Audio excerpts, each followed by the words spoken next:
This morning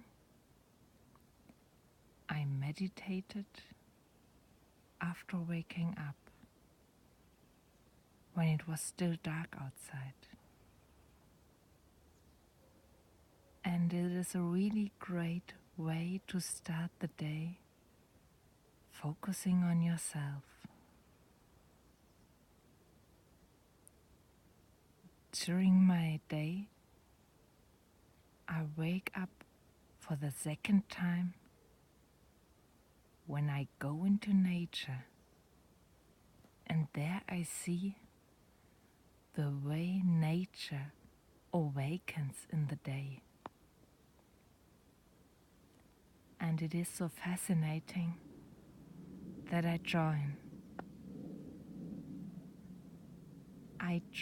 nature awakening in the day in a very soft and gentle way.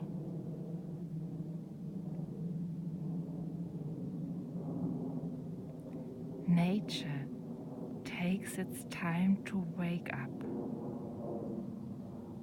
and I take this time for me too.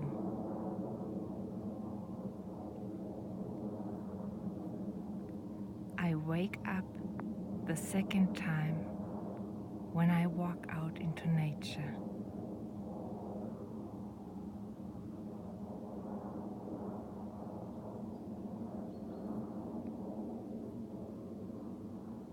With the soft colors in the sky,